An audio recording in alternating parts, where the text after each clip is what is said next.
They said the house at the end of Westbrook Drive never really sold.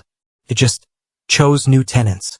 3 bedrooms, 2 baths, white siding, and a porch light that never seemed to go out. No criminal record. No history of deaths. Just a house. Clean, quiet, and somehow waiting. When Jordan moved in that summer, she wasn't chasing superstition. Just a deal too good to ignore. She'd left behind a bad breakup, a city that never felt hers, and a job that drained the color from her days. Westbrook Drive felt like peace, like the start of something softer. The neighbors smiled politely. The realtor handed over the keys. And for a few weeks it was perfect.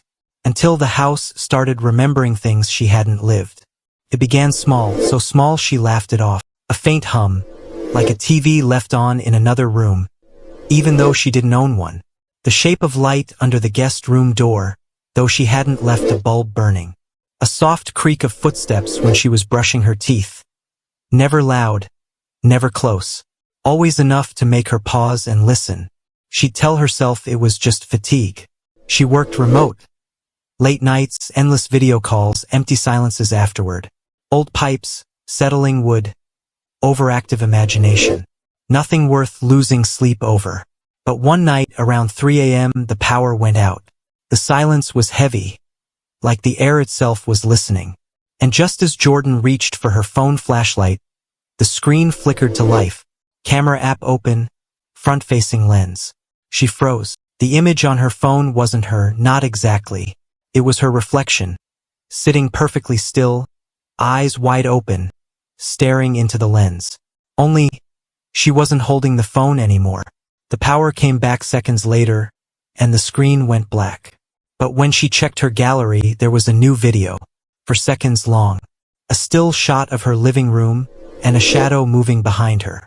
After that, she started recording everything. Webcams, hallway cameras, motion sensors. She filled the house with technology she barely understood.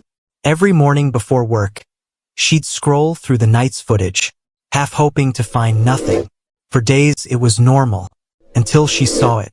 A figure, faint, human-sized, standing just outside her bedroom door. Still, for 42 minutes. It never entered, never moved. It just waited. She left Westbrook Drive a week later. Moved across town, smaller place, brighter windows. New locks, new furniture, new promise. No old houses ever again. But some things don't stay where you leave them. 2 months later, she was on a video call with a friend. They were laughing, catching up. Her friend had just moved states. Mid-conversation, her friend suddenly froze. "Who's that behind you?" Jordan laughed. "What?" Her friend's expression changed. Confusion to fear. "Don't turn around," she whispered. Then the call disconnected. Jordan replayed the recording later, frame by frame. And there it was. A figure, blurred but unmistakable, standing just inside the open doorway behind her. The same outline from the hallway footage. Sleep became impossible. Lights on. Locks checked twice. And still, she'd hear faint humming. That same TV noise, coming from the corner of her new living room. The sound of something remembering. One weekend, she couldn't take it anymore. She drove back to Westbrook Drive. The house looked exactly the same. Freshly painted, clean porch, new realtor sign in the yard. It was listed again. She parked across the street, hands trembling on the wheel. Through the front window, she could see the living room. Her old couch. Her coffee mug still on the side table. And on the wall above it, a framed photograph. Her photograph. Jordan sitting at her desk, half turned toward the camera, smiling. Except she'd never taken it, and she didn't remember owning that shirt. When she stepped back, the porch light flickered on.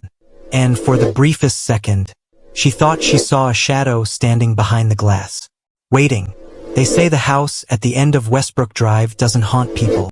Keeps them. It remembers the ones who fit. And when the lights come on again, it opens the door for whoever's next.